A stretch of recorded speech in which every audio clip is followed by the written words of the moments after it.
RKB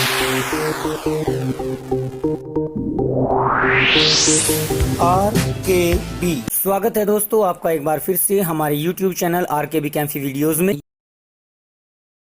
कक्षा 12 की भौतिक विज्ञान के पहले चैप्टर वैद्युत अक्षेत्र में विभव की लगातार वीडियो हम आपके सामने प्रस्तुत कर रहे हैं, जिसमें प्रत्येक टॉपिक क्रमानुसार आपके सामने प्रस्तुत किया जा रहा है, आपको समझाया जा रहा है। इसी क्रम में हमने पिछली वीडियो में आपके सामने वैद्युत अक्षेत्र और वैद्युत बल रेखाओं की परिभाषा आपको बताई थी। आइए आज हम उससे अगला टॉपिक लेकर चलते हैं, जो है वैद्युत अक्षेत्र की तीव्रता, इंटेंसिटी ऑफ इलेक्ट्रिक फील्ड। अब वैद्युत अक्षेत्र की तीव्रता से क्या मतलब है? देखिए, मैंने आपको जो केमिस्ट्री की वीडियो प्रस्तुत की हैं उनमें भी और बाकी अन्य में भी अगर आपने वीडियो देखी हो तो मैं बार बार आपको बताता हूं कि जो ता शब्द जुड़ा हुआ है, ता अक्षर का मतलब ही होता है गुण, और तीव्र तेज, वो तेज होने का गुण। जैसे कि हम दो बल्ब को ले लें, एक हमारा 50 वाट का है, एक हमारा 200 वाट का है। वाट वैसे उसकी पावर होती है, ताकत होती है, अलग मात्रक होता है, तीव्रता से अलग समझा रहा हूं एक एग्जाम्पल के तौर पर। तो जो 200 वाट का बल्ब है उसकी चमक उस 50 वाट के बल्ब से ज्यादा होगी, उसका ज्यादा होने का यह गुण ही तीव्रता कहलाता है। इसी प्रकार से वैद्युत अक्षेत्र के बारे में क्या बताया था हमने आपको पिछली वीडियो में, कि किसी आवेश के चारों ओर का वह अक्षेत्र जहां तक उसके आकर्षण या प्रतिकर्षण बल का अनुभव किया जा सकता है वह उसका वैद्युत अक्षेत्र कहलाता है।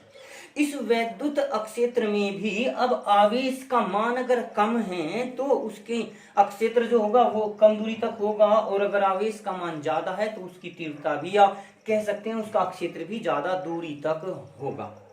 जैसे कि अगर हम बात करें कि जो घरों में बिजली आती है वो लगभग 220 वोल्ट आती है, 220 वोल्टेज होती है, और इसके जो तार होते हैं, जिसके जो खंभे होते हैं वो ज्यादा ऊंचे नहीं होते।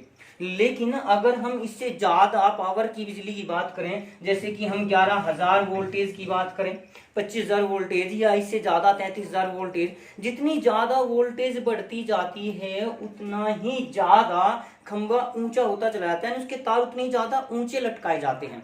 ऐसा क्यों है? क्या कारण है कि उनकी दूरी कुछ पृथ्वी से ज्यादा बढ़ा दी जाती है, और ज्यादा ताकत की बिजली अगर होगी तो उसके खंभे और भी ऊंचे हो जाते हैं।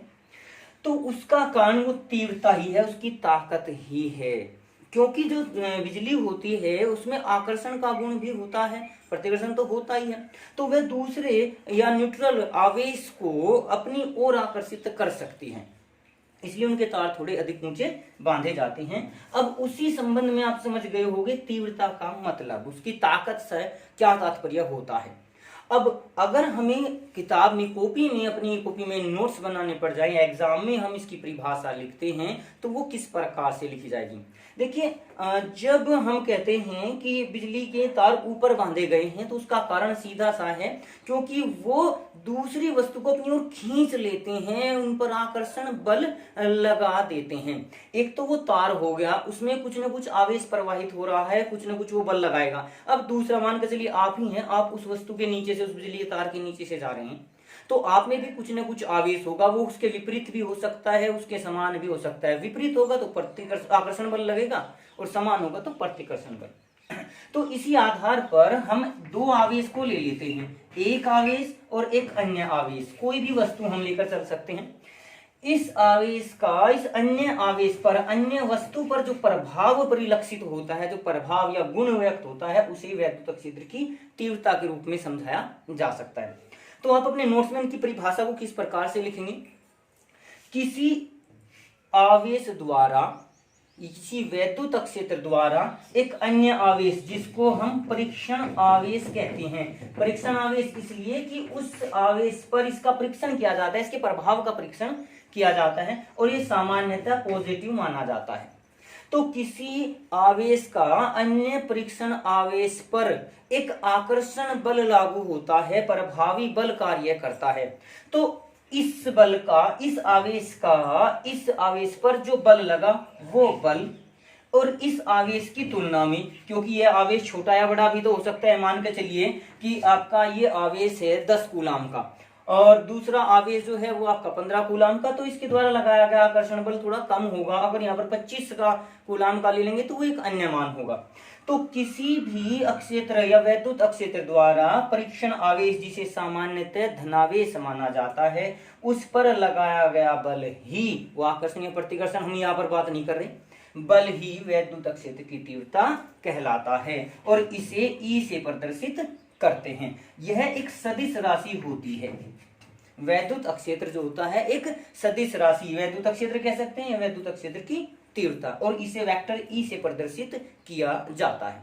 अब इसकी दिशा की बात अगर हम करें, सामान्यतः यह परीक्षण आवेश प्लस का माना जाता है और इसके रेस्पेक्ट में ही हम दिशा का निर्धारण करेंगे। अब अगर ये आवेश जिसका हम प्रभाव परिलक्षित कर रहे हैं, प्रभाव देख रहे हैं, वो प्लस का है, तो प्लस और प्लस में प्रतिकर्षण होगा, तो यहाँ इसकी दिशा प्लस से दूर की ओर, प्लस आवेश से दूर की ओर हम लेकर चलते हैं।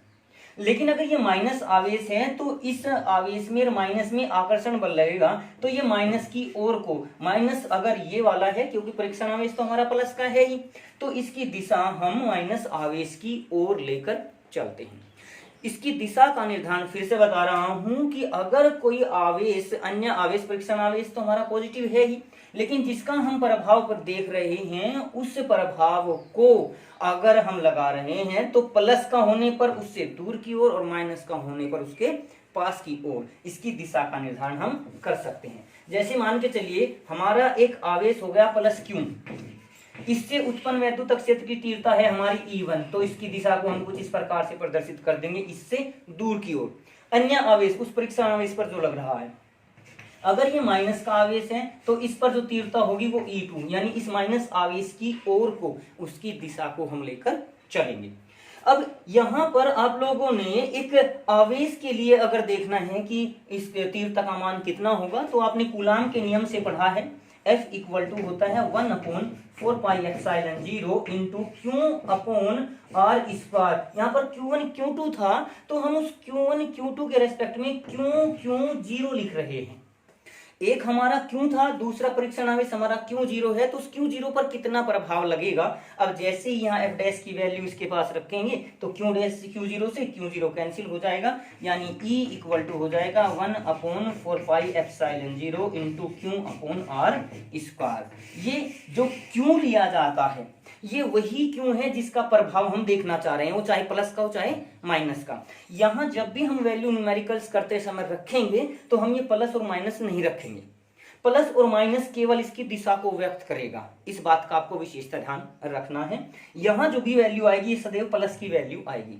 अब Q0 अपने आप खत्म हो गया, तो दोबारा से मैं आपको परिभाषा बता रहा हूं, किसी आवेश द्वारा एक अन्य परीक्षण आवेश, आप ब्रैकेट में लिख सकते हैं, जो धनावेश माना जाता है, पर लगने वाले बल और परीक्षण आवेश के अनुपात को ही वैद्युत क्षेत्र की तीव्रता कहते हैं। अब जो ये मान है ये इस क्यों के आधार पर आया, तो यहां पर हम दो बातें कह सकते हैं कि जैसे जैसे आवेश बढ़ेगा वैसे वैसे तीव्रता भी बढ़ेगी।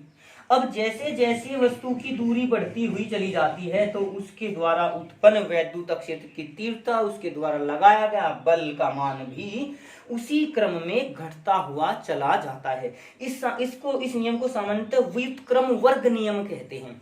व्युत्क्रम तो उल्टा तो है ही, और वर्ग के रेस्पेक्ट में, ये बल के रेस्पेक्ट में भी लिया जा सकता है, तीव्रता के रेस्पेक्ट में भी लिया जा सकता है।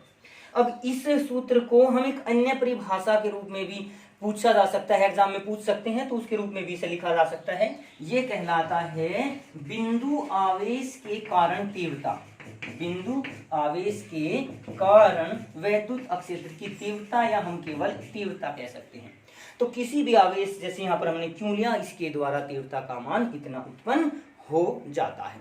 यहाँ तीव्रता को आप अच्छी प्रकार से समझ गए होंगे, उम्मीद करते हैं कि इसमें आप मेन चीज का ध्यान रखें, क्योंकि न्यूमेरिकल जब करेंगे तो वहां केवल दिशा में ही कंफ्यूजन उत्पन्न होता है और दिशा पक्का पूछी जाती है।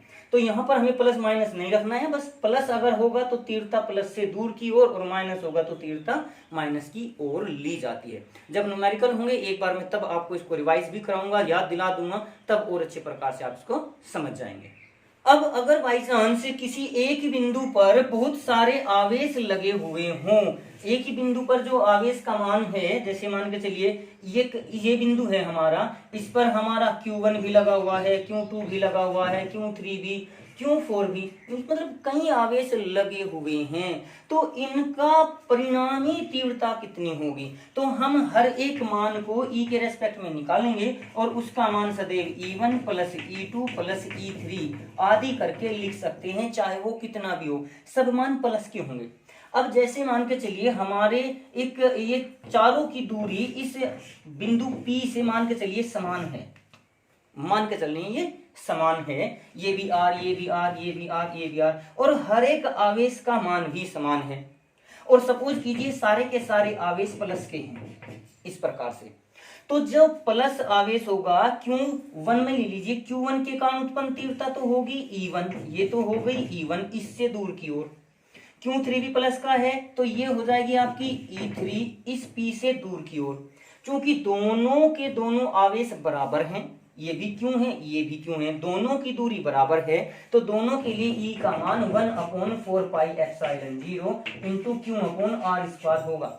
लेकिन एक इस दिशा में है, दूसरा इस दिशा में है, दोनों के मान समान है और विपरीत दिशा होने के कारण दोनों एक दूसरे को कैंसिल कर देंगे, तो परिणामी हो जाएगा 0, इनका 0, इनका 0, तो टोटल परिणामी मान हो जाएगा 0। लेकिन अगर बाई चांस ये दो Q3 और Q4 माइनस के हैं और ये दोनों प्लस के हैं, तो इस अवस्था में आवेश का मान अगर देखें, सॉरी तीव्रता का मान अगर देखें, तो देखिए इस जो Q1 है, Q1 के कारण तो E1 हुई, Q3 माइनस का है तो अब इधर नहीं होगी, इधर ही होगी, Q3 के कारण भी तीव्रता E3 भी इसी तरफ होगी। जब दोनों एक ही दिशा में होती हैं तो उनका मान जोड़ दिया जाता है। इसको बीजगणितीय रूप कहते हैं और बीजगणित में सभी जोड़े जाते हैं, चाहे वो प्लस का हो चाहे वो माइनस का। हम यहाँ पर Q1, Q2, Q3, Q4 के लिए प्लस माइनस नहीं रखेंगे, केवल उसकी दिशा के रेस्पेक्ट में। अगर विपरीत दिशा में है तो उनको घटा देंगे, अगर दोनों समान दिशा में है तो उनको हम जोड़ देंगे। इस प्रकार से हम इन तीव्रताओं का मान निकाल सकते हैं। जैसे मैं आपको एक एग्जाम्पल के तौर पर एक क्वेश्चन दे रहा हूं, आप इस क्वेश्चन को दोनों तरीके से करके देखना कि इनकी वैल्यू कितनी आती है। मान के चलिए एक वर्ग है हमारा, इस वर्ग की भुजा जो है वो हमारी 10 सेंटीमीटर है और इस 10 सेंटीमीटर पर प्रत्येक जगह प्लस Q आवेश रखे गए हैं, प्लस Q। तो इसके केंद्र पर, वर्ग के केंद्र पर वैद्युत अक्षेत्र की तीव्रता ज्ञात करनी है। यदि, अब दो कंडीशन इसमें लेकर चलेंगे, यहां पर जो ये बिंदु है A, B, C और D, आवेश का आंकिक मान है आपका Q। तो पहली अवस्था में जो A और C हैं, A, C या आप A, B, C, D चारों के चारों आवेश पॉजिटिव ले लीजिए। लेकिन दूसरी अवस्था में आप A और B को तो लेकर चलेंगे पॉजिटिव और C और D को लेकर चलेंगे नेगेटिव। इन दो अवस्थाओं में आप बिंदु O मान लीजिए, बिंदु P मान लीजिए, कोई भी, मतलब इस वर्ग के, ये वर्ग है जिसकी भुजा 10 सेंटीमीटर है, इसके केंद्र पर आपको वैद्युत अक्षेत्र की कुल तीव्रता ज्ञात करनी है। थोड़ा सा संकेत मैं आपको यहाँ पर हिंट दे रहा हूं। देखिए, जिस समय हमने ABCD चारों प्लस के लिए, चारों आवेश जो है हमारे ये अगर प्लस के हैं, तो इस अवस्था में A के कारण तीव्रता E1, B के कारण तीव्रता E2, C के कारण E3 और D के कारण E4, इस प्रकार से आ जाएगी। दिशा विपरीत दिशा है तो किसी भी एक दिशा में लेकर चल सकते हैं आप। मान कर चलिए हम एक ही दिशा में लेकर चल रहे हैं, तो इस जो एक ही दिशा है E1, तो इस E3 को आप इसी दिशा में, यानी दिशा बदलने पर उसको माइनस कर देंगे, तो यहाँ पर हो जाएगा E1 plus E2 minus E3 minus E4। लेकिन जिस समय हमने A और B प्लस के लिए और C और D माइनस के, A और B, देखिए यहाँ पर A प्लस का है तो दूर की ओर, B इधर है प्लस का है तो यहाँ दूर की ओर। अब उसके बाद C माइनस का है तो ये C के लिए E3 हो जाएगी, ये E1 थी, ये आपकी E2 थी, और फिर D के लिए चूंकि माइनस का है, ये D माइनस का है, तो इसमें भी यहाँ पर आपकी E4 हो जाएगी। अब इन दोनों का परिणामी, पहले इन दोनों का परिणामी निकालेंगे, E2 व E4 का परिणामी D की दिशा में, E1 व E3 का परिणामी C की दिशा में। अब जैसे ही ये इनका परिणामी मान के चलिए ये आया, दूसरे का परिणामी आपका ये आया, इसका मान के चलिए ई डैश है, इसका मान ई डबल डैश, सपोज कीजिए इन दोनों की रेस्पेक्ट में आपको समझा रहा हूँ, करना ये क्वेश्चन आपको ही है। तो इनका परिणामी कुछ इस प्रकार से निकाला जा सकता है, त्रिभुज विधि चूंकि सदिश विधि है तो आप इस क्वेश्चन को स्वयं करके देखेंगे और इसका आंसर कमेंट बॉक्स में, खास करके जो आपका सेकंड ऑप्शन है इसका मान कमेंट बॉक्स में जरूर लिखेंगे। और आंकिक मान निकालने के लिए चलिए हम एक बार और लेकर चल सकते हैं कि ये क्यों आपका 10 माइक्रो कूलम है। क्यों का जो मान है सारा का सारा आंसर आपका 10 माइक्रो कूलम के अनुसार अब आंकिक रूप में आ जाएगा। उस अवस्था में आपको ये आंसर निकालकर कमेंट बॉक्स में लिखना है। तो इस क्वेश्चन में अगर आपको कहीं कोई प्रॉब्लम आती है तो आप हमसे पूछ सकते हैं, उसके बारे में आपको जानकारी देनी होगी। तो आज की वीडियो में हमने आपको केवल एक टॉपिक, एक महत्वपूर्ण टॉपिक, बहुत छोटा टॉपिक है, वीडियो भी आपके लिए ज्यादा लंबी नहीं बनाई गई है, तो इसमें हमने आपको वैद्युत क्षेत्र की तीव्रता के बारे में जानकारी दी, उसकी दिशा किस प्रकार से निर्धारित की जाती है और एक क्वेश्चन आपको खुद करने के लिए दिया हुआ है। तो इस क्वेश्चन को कीजिए और अगर नहीं होता तो आप हमसे पूछ सकते हैं। आप इसका जवाब व्हाट्सएप के द्वारा भी 7668869882 इस क्वेश्चन पर भी, इस मोबाइल नंबर पर भी व्हाट्सएप करके आप इस क्वेश्चन को भेज सकते हैं। कहीं कोई प्रॉब्लम है तो वहां भी आप इसको पूछ सकते हैं। तो आज की वीडियो के लिए आपका धन्यवाद। अब अगली वीडियो के लिए आप हमारे चैनल को सब्सक्राइब कीजिए, जिसमें हम आपको वैद्युत क्षेत्र का विभव क्या होता है उसके बारे में जानकारी देंगे। तो आज की वीडियो के लिए पुनः आपका धन्यवाद। आज की वीडियो में बस इतना ही। अगली वीडियो प्राप्त करने के लिए हमारे चैनल को सब्सक्राइब करें, वीडियो को लाइक करें और अगर वीडियो अच्छी लगे तो कमेंट्स करें और दोस्तों को भी शेयर करें।